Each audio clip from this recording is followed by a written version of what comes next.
Hi, everybody, and welcome. It's Gord here. It's been quite a while since I've been on camera on my YouTube channel, but I'm back now, and I'm so excited for my first interview back. I have a very special guest, and his name's Ben Amos, and he's from Queensland, Australia. And I had the privilege of meeting Ben through a course that I took starting last June. That was phenomenal. And it was on video marketing blueprint. And I learned so much to help me look at how to service people and how to look at content creation to help video marketing. It was just a great eye-opener and refresher for me. And I'd like to welcome you, Ben, and please share with us a little bit about how you got into this world of video marketing strategy. Sure. Hey, g'day, Gord. Thanks very much for having me on your channel. Looking forward to our chat today and hopefully sharing some value for your viewers as well. So, little bit of backstory on me. So, my background going way back was actually as a high school film teacher. So I used to teach film and media, film and television to students. And after doing that for a number of years, I stepped out and took the plunge into the world of small business and started my own small video production company here in Queensland, Australia, and started out doing wedding videos and then slowly moved into doing video content for businesses in our local area. And over the course of a couple of years, I started to see time and time again the same thing cropping up over and over and over again, which was the idea that the videos that we were delivering as a video production company to our small business clients, they just weren't being used in the right way online. So at this stage, businesses were basically just taking the videos that we'd created. They were happy with the video content we'd created. We got paid. We moved on to go and find a new clients and everything's great, right?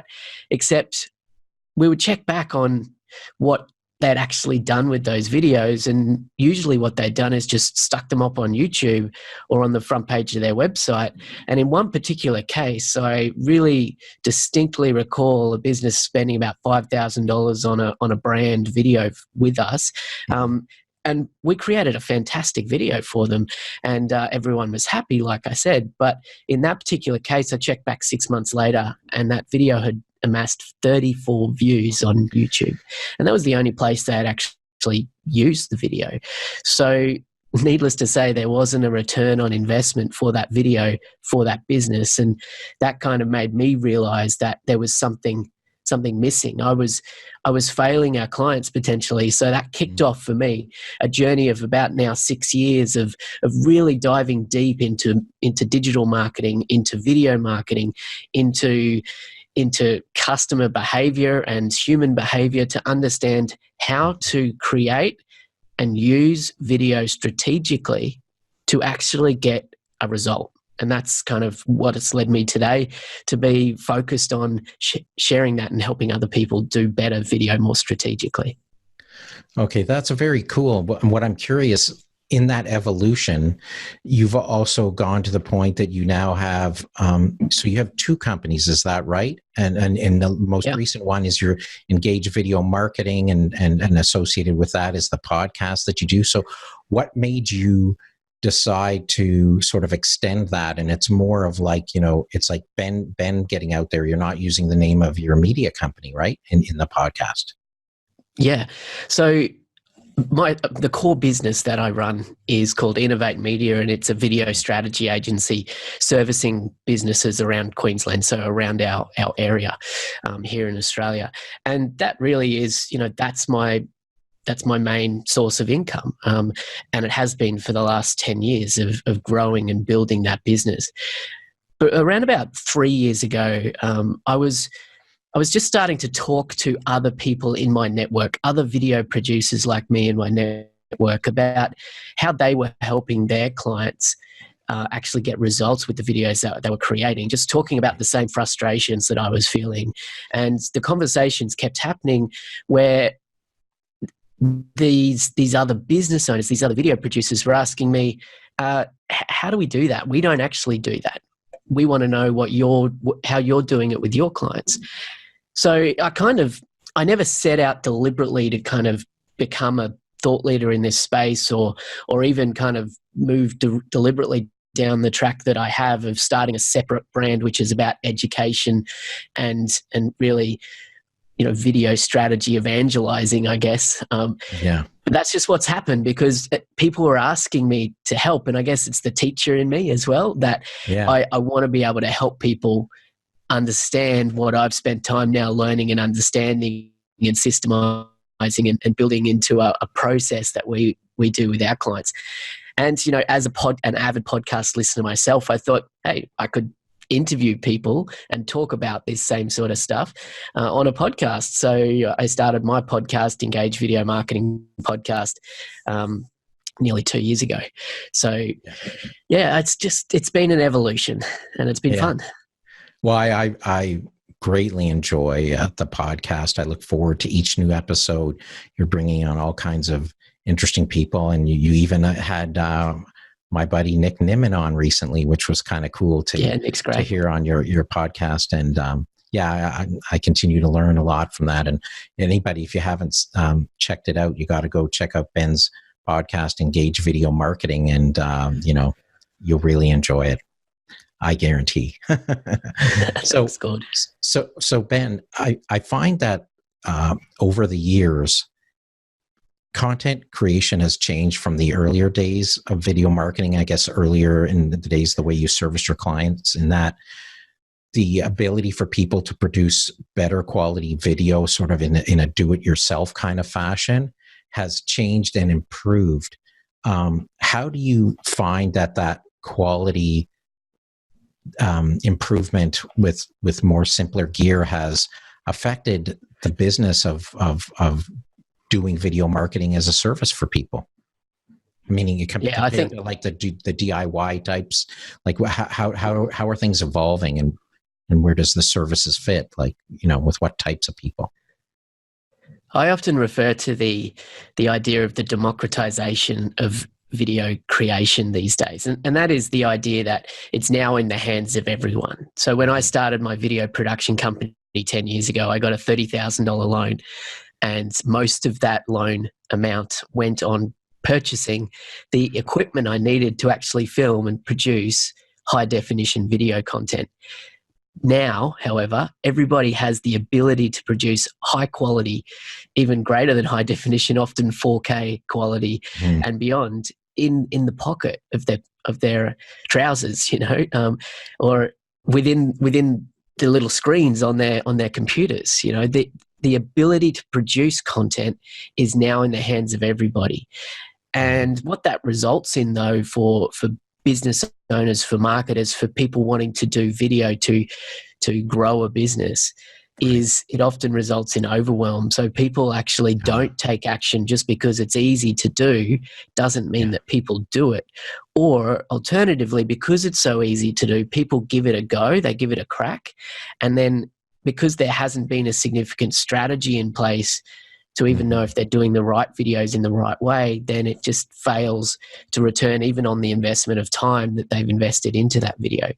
So I guess in a circuitous way to kind of answer your question there, Gord, is I think that it's the ease of being able to create video and do it yourself type video has resulted in two things. It's resulted in a lot more content, but it's also resulted in a lot more content that really is just noise, right? And noise isn't helping anyone. So as a consumer, as an audience member out there consuming video content, it's often very hard to sift through the noise to find the content that really is going to help you achieve whatever it is that you want to achieve in your life, right? So I guess that's kind of the negative side of things as well. Right. But to kind of flip that into the positive, I think with a bit of a strategy in place and with some thought process behind creating video, it actually empowers the small business owner or the individual to have a voice, to get out there. We can create our own channels now. YouTube, we create a channel effectively, whereas, 15, 20 years ago, the big media companies were the only people that could actually put messages out into the world in this way. So I think there's a lot of positives, but there's also potentially some negatives to how easy it is to do video these days. Yeah. So I'm always, curious as what does it mean now to say what you have to do to produce professional quality video? I mean, it's not just about the gear, because a lot of the gear is capable. And like you're saying, a lot of people may, have all kinds of issues with even just getting started.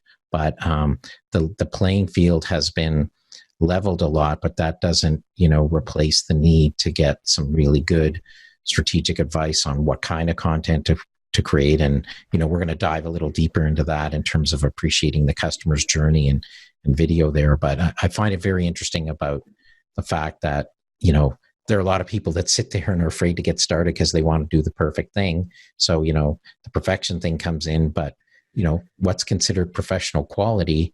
And I find those dynamics that they're interesting in that they've sort of bridged that gap. But you're saying that now it's so easy to put video content out there that there's a lot of noise because maybe people are just slapping up stuff that isn't really thought through with some, good strategy and design and what the content is they're putting out. Yeah.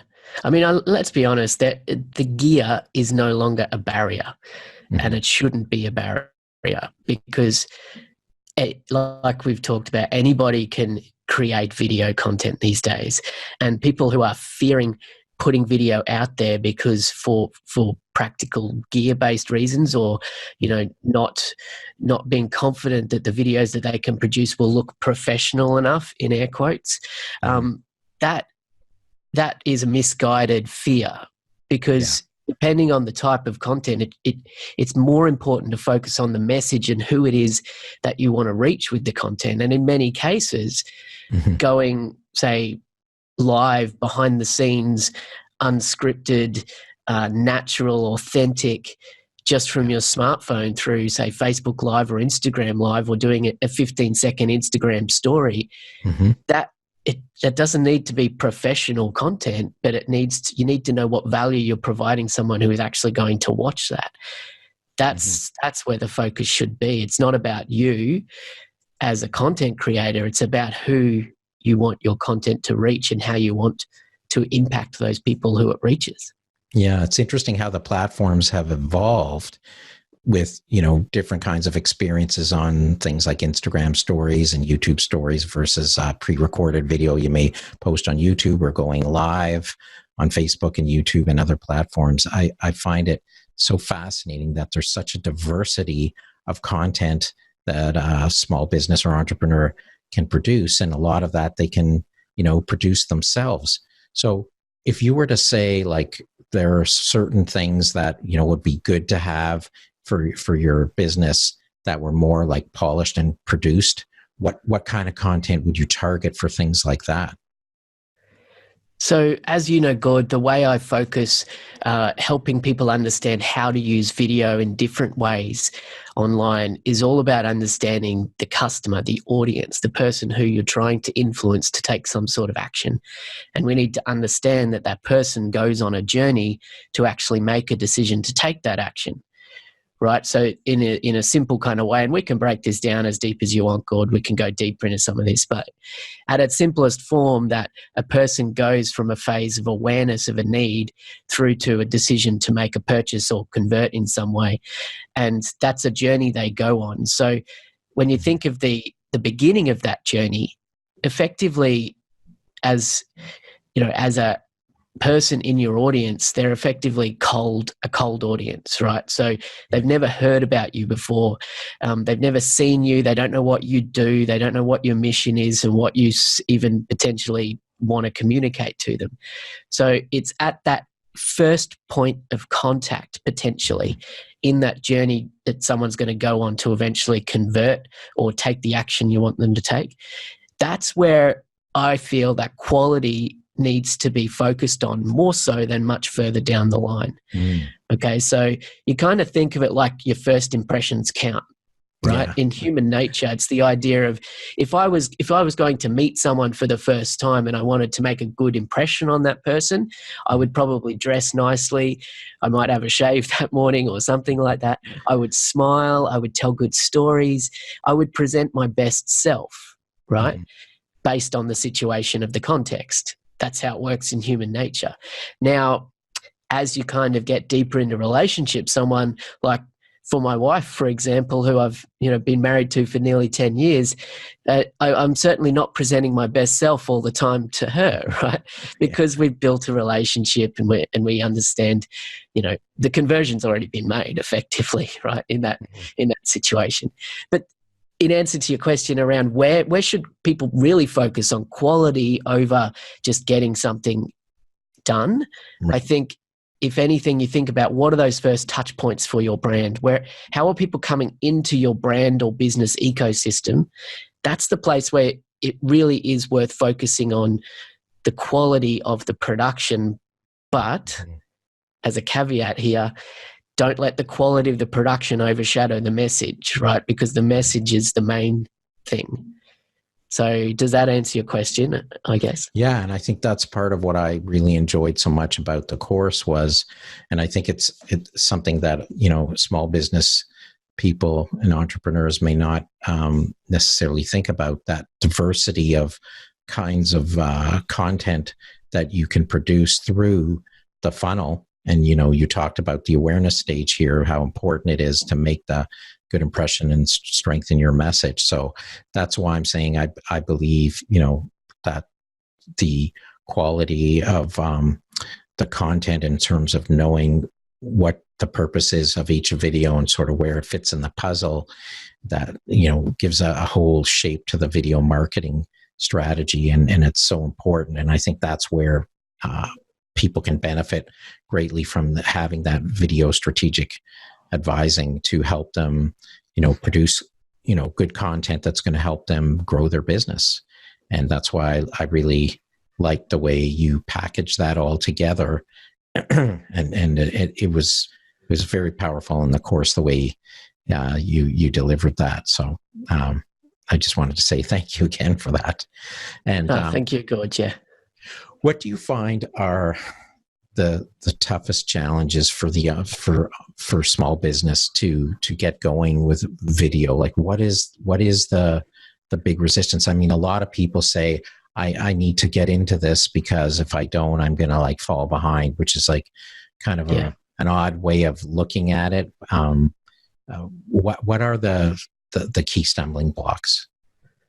Look, I think we touched on it before, and it's a very real consideration, is that for so many people considering using video, it is a fear-based thing, right? There's fear of putting yourself out there, of recording yourself, and in many cases that is what's recommended, is that it's putting you on camera in some way. And that's probably where people most fear, is the idea of but I don't want to have to be on camera, and then they kind of push back and they never take action. Right now, there are of course ways to do effective video without having yourself on camera, but I think remembering that business or communication is a person-to-person thing, right? So I think wherever possible, we want to make that an authentic and human connection moment through, whether it be just sharing tips and ideas through a YouTube channel, or whether it be video designed to sell something specifically.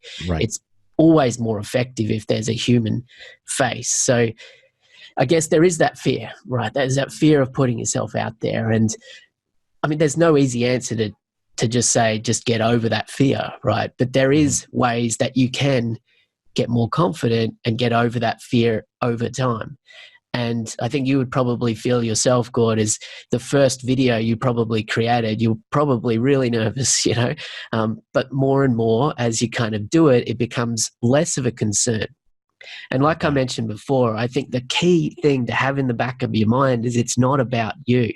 If you're really strong and clear on the idea of who it is that you're trying to reach and who you're trying to talk to and what impact you're trying to have on that person, even if it is just, I have this great tip, I want to share it with someone to make their life better, then think about that person. Don't think about yourself.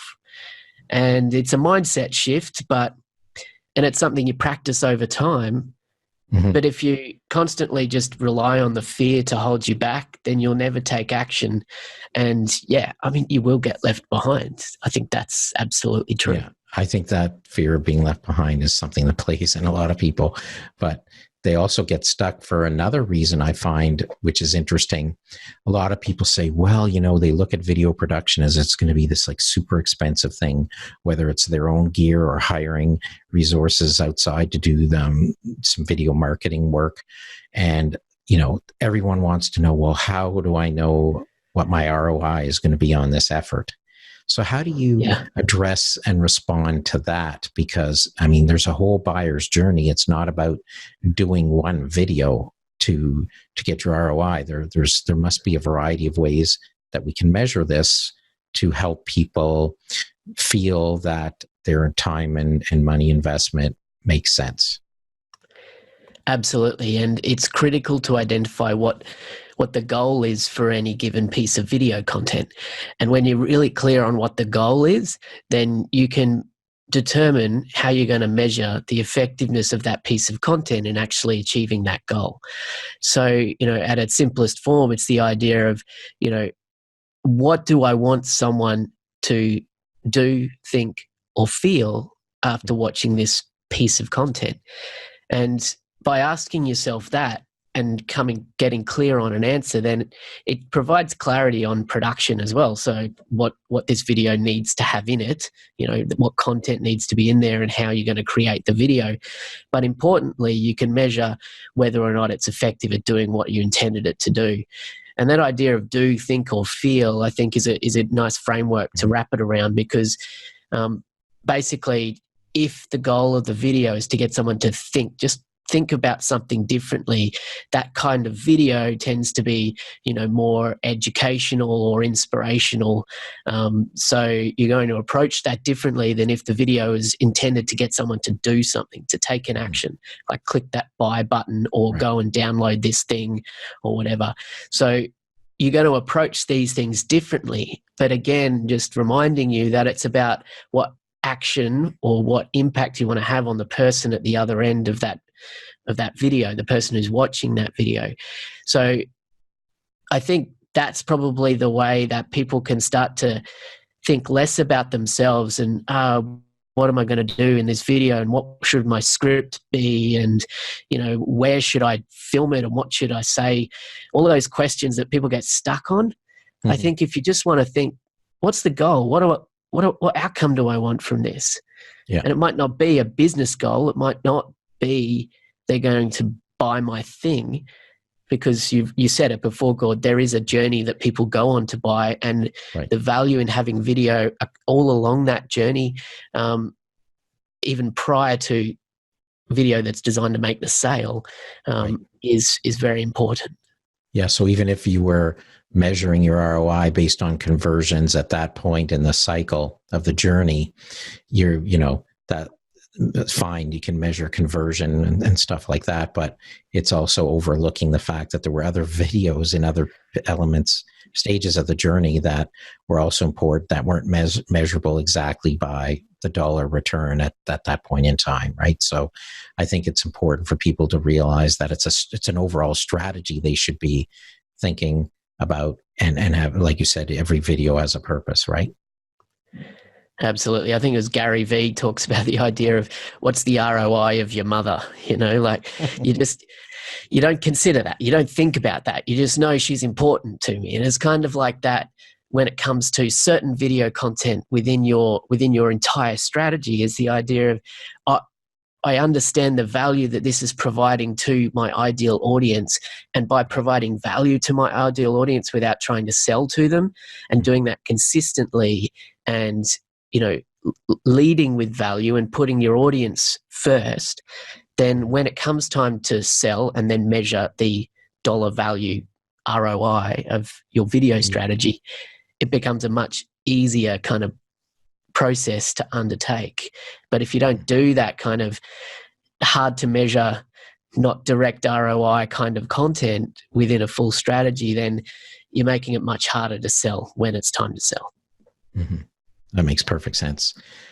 I'm curious, where does in the buyer's journey things like repurposing content fit in? Can you share a bit about that? Because I think there's a lot of opportunity for people to take content, like, for example, a live conversation or a pre-recorded interview like we're doing here is, can break out very useful content for people to use in their strategy. So do you see repurposing content as a growing thing, or what place does it have in the content schedule, or what are your thoughts on that? Sure. Yeah. Yeah, I mean, the answer to that's going to really depend on how what the content is and how it's being repurposed. So, if it is more emotional storytelling kind of content that's designed to just get someone to be aware of a problem that they have and start them to think about the potential solution to that problem, then that's more what we call the top of the funnel content, or at the beginning of that buyer's journey. And repurposing that content, what you would do is basically consider how you can extract powerful messages from a larger piece of content and use them natively on different platforms in different ways. So, I guess it can fit there at the top of the funnel or the beginning of the buyer's journey. I guess where I most commonly see repurposed content having great value is more in the middle of the journey or the middle of the funnel, which is usually, we consider this the consideration phase of that buyer's journey, where someone's now, they're interested and they're looking for a solution, and maybe they're Googling for answers, or they're subscribing to YouTube channels based around that topic. And they're open and receptive to messaging that's related to that idea. So if you do have a larger piece of content, like a hero interview or a bigger video, say on your YouTube channel, then repurposing that content into different content types, like using audio and using it on different platforms, taking, quote images out of that or pull quotes from that bigger video and using them as graphics on Instagram. What you're doing is just showing up for people who are in that consideration phase of the journey, and you're doing so consistently in the places where they are. Yeah. That's the real power in content repurposing, is not everyone is hanging out in your ideal primary channel. Right. So if you're a YouTube creator as your primary channel, then looking for ways to repurpose to show up for people who are spending their time hanging out other places, I guess that's the way to think about it. And there's so much power in repurposing one piece of content into many others. Yeah. And take, for example, our conversation here, many people may consume my content in something like Instagram. And if I had a video there that had a nice teaser piece that got them excited to want to go and view the interview in a longer format, then they could come over to YouTube. So exactly like you said, finding people where they're at and connecting with them. So I think that's really cool. You talked about storytelling. I know that you actually changed the name of your podcast to be Engage Video Marketing, but beforehand, it was more tied to the concept of storytelling. Can you just sort of explain that, but also help us with context about how important storytelling is for brands and personal brands? Sure, absolutely. As a video producer, storytelling is very close to my heart, and it's a skill that I practice, but I also constantly am practicing. Obviously, storytelling and video content creation aligns, and the power of story to move people to take action is something that is at the heart of just good business and marketing strategy. People get inspired by stories in a completely different way than they do with facts and figures and rational things, right? So for my podcast, when I first started the podcast 100 or so episodes ago, I did call it the Engage with Story podcast, because that was my goal, is to spend some time via the method of podcasting to get some great storytellers and explore and sharpen my storytelling axe, I guess. I transitioned into the Engage Video Marketing podcast, not because storytelling is not important, but because, you know, the idea of video marketing more generally, I guess, had greater possibility for me for the podcast. But in answer to your question there, the idea of storytelling is just, it's where the good conversation begins. Like I said before, on that first impressions, on that first date, you know, the first time you meet someone, you're not going to go in there and just kind of, you know, throw a whole bunch of facts at them and just tell them a whole bunch of stuff that they're not even particularly interested in or they didn't even want from you. What that first meeting usually entails in a human sense is you get to know each other. You tell stories, right? Mm-hmm. So where are you from? What do you do? You know, tell me about that. How do you help people? It's stories that you're going to relate in response to that. So good marketing starts with good storytelling, because stories are an emotional form of communication. And like I said before, that's where the journey begins, with that emotional connection. Recognizing that people make purchase decisions based on emotion first, and then they justify their decisions later with logic and rational reasoning. So yeah, I mean, storytelling is something that can't be overlooked, and we do it anyway as humans. Like since we're like 1 year old, we're engaged with stories, and it's a very huge way of connecting and engaging, right? Absolutely. We know that it's human. Yeah. So do you find that when you're working on a strategy, I guess people may already have an affinity for certain platforms. Does the platform that they're going to be distributing on, their primary platform, impact what you may do in terms of your content design or planning or strategy in the storytelling? Like, do you actually think differently at all tied to platform, or is it the other way around? What you may do to diversify in the platforms is a byproduct after? Okay, yeah, it's a good question. Yeah. And there are two ways to kind of look at this. And the last thing that you said there, Gord, around, is it the other way around? I think in reality, it should be. It should be the platform that you decide to publish on as your primary platform should be a decision made based off a strategic thought process of who's my audience and where are they, and how is my content, like what content do I want to deliver to them, and then make the decision on the distribution platform you're going to use based on those decisions, not just on which one do I prefer. However, for many people, they do have a preference. Like I want to start a YouTube channel, for example, because they like YouTube more than they like LinkedIn, for example. So when you've decided on a channel, then the other part to your question there is, how does that impact on the content that you create? And it has to, because every social media platform is a video platform, but they all have their own languages. They all have their own nuances, and the way that people engage with video on those platforms, and the way the platforms promote or engage with video on their own platforms, right? So there's algorithms to consider on every video platform and social media platform. But more important than the algorithm, I think, is the audience's expectation on those platforms. And you need to kind of create your content with those expectations in mind. Mm-hmm. How important would you see live streaming in a strategy? It's interesting because, it's a live format. So how would you utilize that kind of platform execution in a strategy? Like, can you give me a couple examples? How it would fit into the funnel? Like, where would you apply it?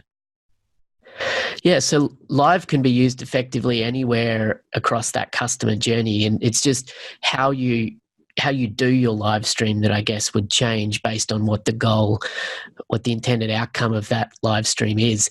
But live streaming is so powerful, and what's powerful about it is it's kind of like humanizing that relationship one step further. So rather than producing content and it being a broadcast mechanism, live streaming brings you much closer to it being more of a conversation, even though in many cases it's still one person broadcasting and the other people, more in the chat or engaging live. But that's where you can start to feel it's more immediate. Good live streams are more authentic, right, behind the scenes, or allowing people to interact. That's what creates good live stream moments. So as far as where it fits within a wider video strategy, I would say that it's an important part to consider in any video strategy. It probably shouldn't be all of your video strategy, like only ever doing live content. Probably wouldn't be a well-rounded video strategy across the full funnel. But, remembering why you're live streaming and that it needs to have interactivity. There's no point live streaming if you're treating it like a broadcast. Right. Apart from, I guess there is benefit in what I call with live streaming is rapid content creation. So if you don't want to go to the hassle of editing and producing content, going live, even if there's no one on the other, watching, at least you're getting content created, right? And then it becomes a video in your feed. So there's pros and cons, but I think that the best use of live is when there's interactivity in some way. Yeah, I think it makes, I find it's such a different experience focusing your energies on doing pre-recorded work and then shifting to live and then trying to factor in other elements of being human and, showing behind the scenes stuff. A lot of that stuff, I think, people may not have conventionally thought of as in the domain of a video marketing strategy, some of this behind the scenes and live stuff. But I think that technology has just enabled that connection to get to another level because it's so easy to do these things now. Yeah, absolutely. And, I think the technology, like I said before, empowers us to do it easily, but it also makes it too easy to just create noise. So don't press that go live button if you don't know what the outcome is that you want, what the goal is, what you want someone on the other end of watching that live to actually do, think, or feel, just the same as produced video. So, too often, particularly in the entrepreneurship and online business space, I just see people just going live, because they can. And because they need to be consistent. And they just are going to do something and, maybe they didn't put, full thinking or proper thinking into it in terms of the purpose, and they just show up and then, it's good to show up, but it's also, be careful what you're doing, because you may send the wrong message by not doing something at least at a certain quality level and delivering a certain message of significance, right?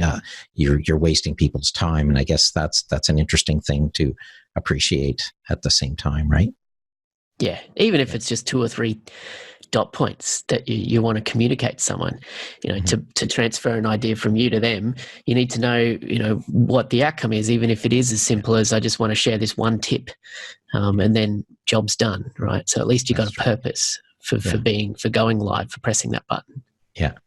What are your thoughts now about companies going more to a strategy of actually hiring or the resources to be in-house to help them with their video marketing strategy as opposed to outsourcing? And sort of, this to me is, that kind of proliferation of more of that happening supports all the more reason why you need a good strategic direction. So how to sort of marry that together, I guess, for the, I think the small business or solo entrepreneur, they're looking at trying to do all of these functions themselves sometimes. But, that's not for everybody. So where do you strike the balance of, getting that sort of good strategic support that may be through hiring someone outside versus deciding to try and take it all on yourself? Because I believe, one of the struggles would be is that, the concept of overwhelm of, maybe that's not the area where your strengths are and, heavy. Yes, you could, because of, there's the DIY capability, but is it always the right thing for you to do? Like, do you have any thoughts on like deciding helping people decide whether that makes sense or not for them? I think what you're talking about here is a significant shift in the video production industry as well, that I know other video producers feel, is that particularly for mid to larger organizations, they're seeing value in bringing some production capability in-house, even at a professional level, because the demand and desire for video content is so much larger these days that it starts to become uneconomical for these larger businesses to be hiring in a videography company or a video production company every time they want to create a micro piece of content to be used for their internal communications or through their social media and all that sort of jazz, right? So we're seeing that more and more. But I think what you also recognize there, Gord, is what that results in is these marketing teams hiring videographers in-house, not video strategists, videographers, and then they're just saying, go and make some videos. Here's a list of videos we think that might be a good idea. Go and make them. And then that videography team is kind of like, yeah, cool, okay, well, we're here. This is what we need to do. Let's just go and make some videos. But no one is ever really having that strategic discussion, or rarely it's happening. So I see there's a real opportunity for either marketing teams in those organizations to become better video strategists themselves. But that's hard because, your CMO or your marketing manager, they need to understand the whole marketing landscape, not to focus on best practice just in the world of video. Right. Or there's the opportunity for those in-house teams to upskill themselves on video marketing and video strategy.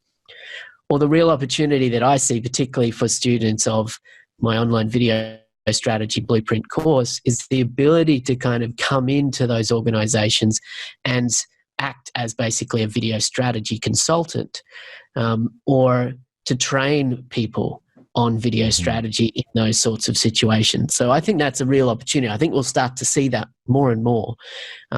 It's probably something that the idea of a video strategy consultant is probably something that is very rarely heard of these days, but I think you'll start to see that more and more as we move forward, because those companies investing in those salaries of those video people in their company, they're going to realize that it's not good enough for them just to be creating content. That content needs to be the right content and get the right results. And those video producers on those salaries might not actually know how to do that. Mm-hmm. And that's why I really liked the course, in that you gave a lot of tools that helped people to be able to assess where they're at and, what the opportunities are, and get a process in place. And that was very well communicated. And I can see the importance of bringing that in-house. And, even for entrepreneurs to learn that they need to have, intention and purpose and strategy to what they're throwing together. Otherwise, you can just, be overwhelmed and be sort of all over the place and just slapping stuff up like we talked about earlier. So yeah, no, that makes sense. I wanted to know what your thoughts are and what you see as some future trends sort of evolving in the world of video marketing. Yeah, I love this question, and I never really know how to answer it because I don't have a crystal ball, right? But all I can do is just bounce some ideas around, like what I'm kind of seeing and what I would like to see, I guess. And I think we're going to continually see the increased adoption of video across all aspects of the internet, particularly with the rollout of, 5G, higher speed internet and things like that being basically everywhere. People are going to expect to be able to interact with video type communication everywhere, not just in broadcast or in communications, but everywhere in sales, in human interaction. I mean, we're recording over a Zoom call right now, and I think we're going to start to see just human communication being done much more via video than via voice. So the idea of being on camera and fear of being on camera, I think won't be much of it. It won't be a big deal for people in the coming years, because we're going to be on camera all the time anyway, just through life, through daily life, and we'll get used to that. So I think that's probably a positive, and it also kind of leads to, I think, so much more opportunity, because video as a form of communication will no longer just be relegated to specific places. Like, you want to watch a video, you go to YouTube, or you want to watch video content, you turn on the TV or Netflix. I think it'll now be more. Video is just everywhere. Video is on your watch, video is on your smartphone, video is in your car, in, I don't know, self-driving cars. You kind of, instead of looking out the window, watching where you're going so you don't crash into things, you're going to be just, entertained or learning stuff via video. I think it's just exciting, and, video will change as well. Like, it's now very, we're talking about just increasing resolution, but that's only going to go so far until resolution is really a thing. Yeah. And then we'll start to, I don't know, maybe holograms will become a thing. Who knows? Yeah. Well, 360 video, virtual reality. I mean, all of these technologies are evolving, and, more and more each year. But, this is a, very interesting. I find that there are those people, and I feel for them, the ones that say, well, video's just not for me. I think they're missing, great opportunity. And, it's almost like, what do you say to people? Like, you need to be careful, because you don't want to say, on the one hand, you don't want to say something, like, get over it, because you need to, be with the times, right? And it's important for people to connect with you. If not, I say, your competition's there, and, they may just decide to do it. And video is much more found in search results, and has preference in the feedback in the results. So, you want to be found and compete. You should be seriously considering that. And that's why, what do you say to people that just outwardly go, like, is it just their loss, or do they get external people to help them, or like, address that anyway? I think what I say to people, and, sometimes it's actually just very hard to convince them to change their mindset around that fear of being on video. So as a video production company, then we do offer alternatives that may not be quite as effective, but they can still do the job. However, my message to those people is, if you want this video to achieve something, then think about that goal, think about that outcome, and what that outcome actually means. So why are you doing video in the first place? And then, I guess, get over yourself, because it's not about you. And like you say, that's not often the best way to put it, but I kind of liken it to the idea of, if you're in business, you need to communicate with people. You need to actually, like, nobody does business and never looks eye to eye to someone else in that process, whether it be networking, or whether it be sales, or whether it be working with their clients once they are their clients. Business is about humans helping other humans. So video is just another way of being in front of those people you want to help. So if I would probably say to people, you're not nervous, like, going into a sales meeting with someone, or going into, just a business meeting face to face, right? You probably wouldn't be nervous and really worried about, oh, what if my hair's not perfect? And, what if I, have a slightly crinkled shirt, for example? And, I'm not going to go to this meeting because what if one piece of hair's out of place, or I look silly, or I stumble over my words a little bit.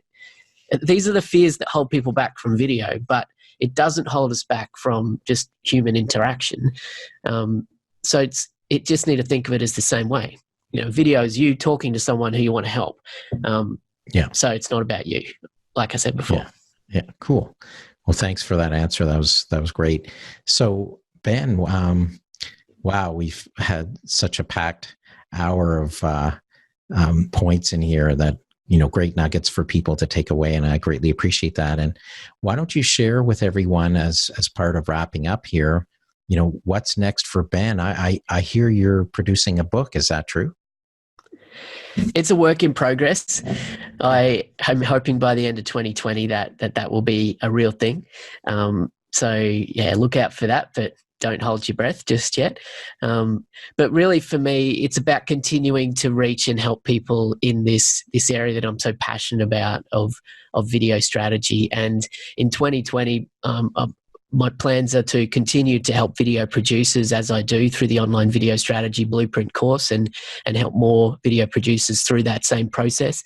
But also to open up a new opportunity to be helping the marketers and the business owners themselves, who also recognize the need to be doing video more strategically. So look out for something coming in 2020, which will be more deliberately focused on helping those people rather than just video producers like me.